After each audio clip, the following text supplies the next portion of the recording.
I lived in death for 10 days. I was on a training bike ride with my fellow teammates, headed for the 1988 Winter Olympics in Calgary. As we made our way up to the beautiful Blue Mountains west of Sydney, it was the perfect autumn day. We'd been on our bikes for around 5.5 hours when we got to the part of the ride that I loved, and that was the hills, because I loved the hills. I looked up to see the sun shining in my face, and then everything went black. Where was I? What was happening? My body was consumed by pain. I'd been hit by a speeding truck with only 10 minutes to go on the bike ride. I was airlifted from the scene of the accident. I'd broken my neck and my back in 6 places. My whole right side was ripped open and filled with gravel. My head was cut open across the front, lifted back, exposing the skull underneath. I had head injuries, I had internal injuries, and I had massive blood loss.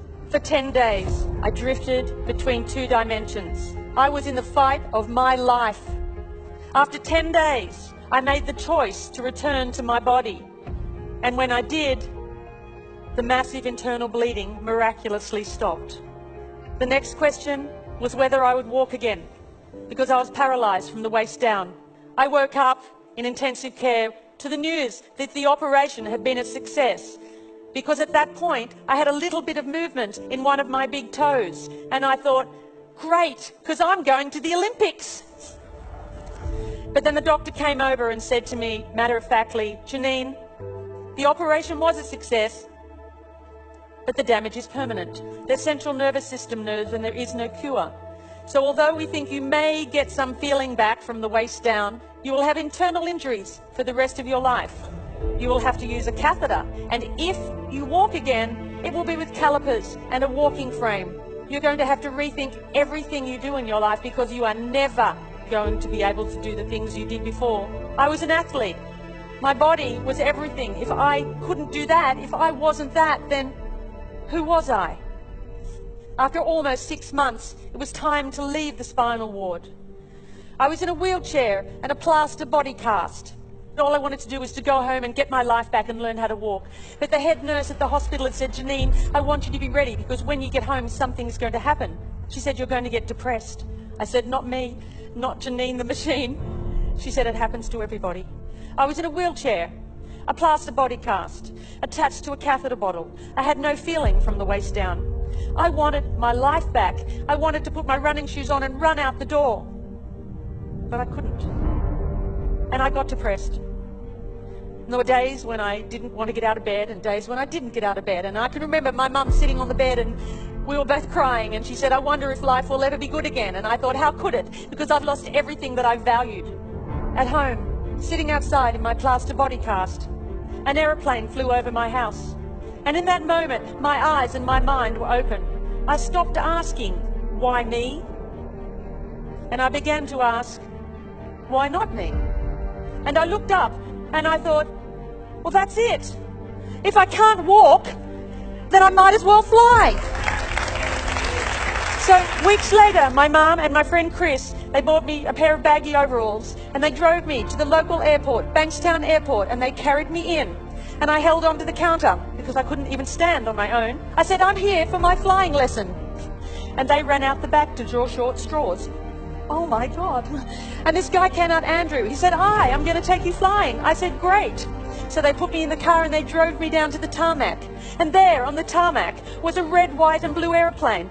I had never seen anything so beautiful before. They lifted me up into the aircraft. They put me in the front seat. They did my seatbelt up. He got a clearance from the tower and he took off down the runway. And as the wheels lifted off the runway, I felt the most incredible sense of freedom. And then as we flew over the training area at Bankstown Airport, Andrew said to me, he said, right, you see those mountains over there? And I said, yes, as I looked towards the Blue Mountains west of Sydney, where my journey had begun. And he said, you take the controls and you head towards those mountains. And I did. And I was flying. And I knew right then that I was going to be a pilot. I didn't know how on earth I'd ever pass a medical, but that didn't matter because I had a dream and nothing was going to stop me. All I could do in the beginning was lie on the ground and lift my legs this far, maybe an inch, that it was better than nothing. And I practiced my walking as much as I could. And I went from the point of 2 people holding me up to 1 person holding me up, to the point where I could walk around the house holding onto the furniture as long as it wasn't too far apart. So while the doctors continued to put my body back together again, I went on with my theory study. And then amazingly, eventually, I passed my pilot's medical. And I had my bag of medication and catheters and my funny walk, and they would look at me and think, who is she kidding? She's never going to be able to do this. And sometimes I thought that too. That there was something inside of me that was burning so bright that said, don't stop.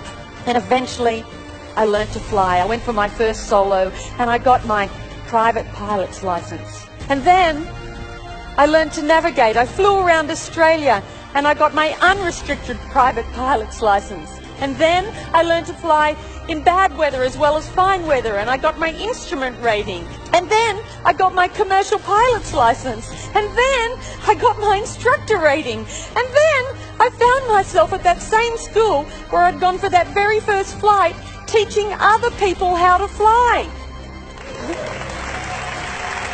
In just over 12 months after I'd left the spinal ward. I wasn't meant to live, I wasn't meant to walk, and I wasn't meant to fly. Our bodies may be limited, but it's our spirit that's unstoppable. I now know that it wasn't until I let go of who I thought I was that I had the freedom to create something completely new for my life.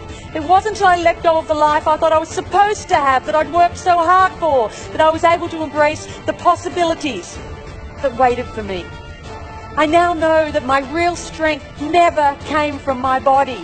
Unlike anything you can lose in life, the defiant human spirit remains steadfast. And of this I'm certain. I am not my body. And you, my dear friends, are not yours. When you choose courage in the face of fear, you defy the things that hold you back from greatness. It's a daunting task. And you might well ask, where do I begin? Where do I start? Well, perhaps the simple words of this poem might offer a clue. He said to build a better world. I said I would, but how? The world is such a cold, dark place and complicated now. For I am small and helpless. There's nothing I can do. He said, of course there is. Just build a better you.